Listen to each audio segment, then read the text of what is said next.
Coming to you from the Delmar Thoroughbred Club, I'm Andrew Brown, joined by Twin Spires' best on the West for form analysis and King of the Dad Shirts, Mr. Nick Tammaro, to take a look at some of the key races for week 3 here, where the turf meets the surf. Before we do that, though, Nick, week 2 was another enthralling 4 days of racing. What were the highlights for you?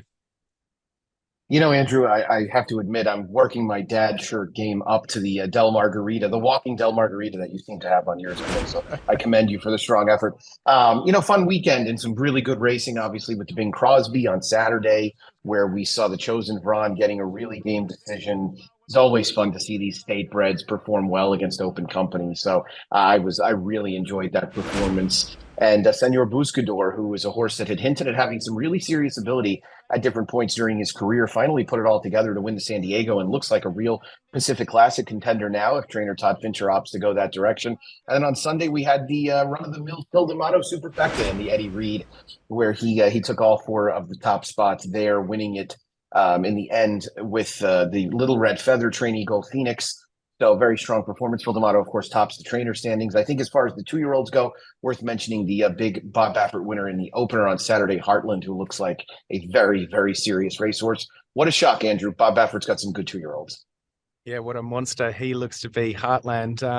I had 3 notes as my highlights, Nick, and you just covered all 3 of them. Chosen Vron in the Bing, the Phil D'Amato Superfecta, and the Little Red Feather Exacta there as well. Gold Phoenix beating Balnikov in the Eddie Reed, and of course Heartland, as you mentioned there, from Bob Baffert. So let's look ahead then. The feature race on Friday is the $175,000 Real Good Deal Stakes, run over the 7 furlongs on the main track. And your morning line favourite, Kangaroo Court, hasn't raced since Kentucky Derby Day at Churchill Downs, when he finished well down the track as the 4-1 favourite in the Pat Day Mile.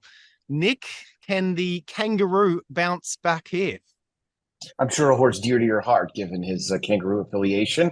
But, this is a budding rivalry between he and Bus Buzz, and we've seen them face each other now a trio of times, with Kangaroo Court getting the better of Bus Buzz twice, but then Bus Buzz winning last time out in a one other than up at Santa Anita. And I think what really has been the determining factor between these two, other than last time when Bus Buzz just really went all out early to battle and then put him away, is the horses that have been outside have had a little bit of an advantage. And I think that the way we've seen, not only for these two in particular, but what we've seen on the Del Mar main track, I think Bus Buzz has a decided advantage being drawn outside. He's going to be able to spy the leader and move when he wants to. I think he's definitely the horse to beat. I would pretty comfortably single him in any kind of multi-race place, just because I'm going to need Kangaroo Court to bounce back from that poor Churchill Downs performance. I understand it was 3 months ago, and I don't want to hold it against him. He's still an exceptional cowbred, but I think Bus Buzz probably has him exactly where he wants him this time around.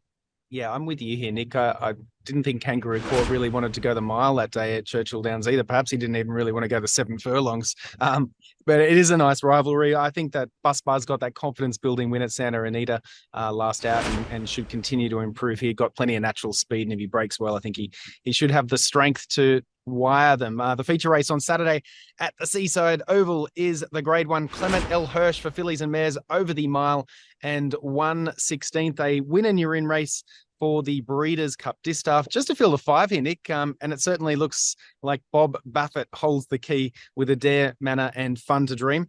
How are you going to play this race?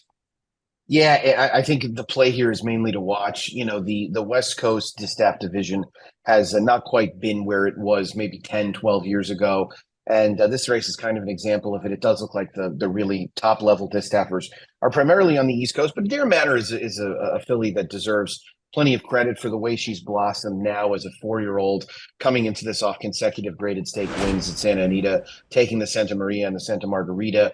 You know, she's a horse that generally looks as if she's at her most comfortable on the lead.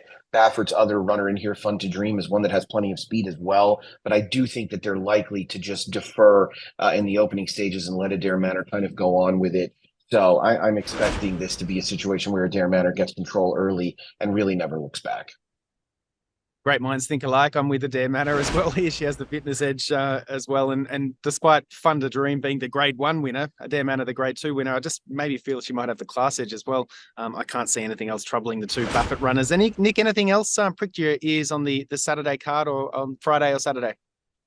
I think the California Dreamin' could end up being a really fun race, which is actually the stake race for Calbridge right before the Clement Hirsch on Saturday. And I'm interested in Indian Peak on the outside for Peter Miller, stretching back out in distance. I admit one of the weak points in my handicapping is handling how some of these turf sprinters coming from Santa Anita are going to do going around 2 turns in a mile at Del Mar. But I do think that this gelding can be in position to make up some ground late in what really shapes up on paper like an exceptionally fast-paced race. So I'm going to hope that they really get after it early, and that helps set him up because he's got that good late kick.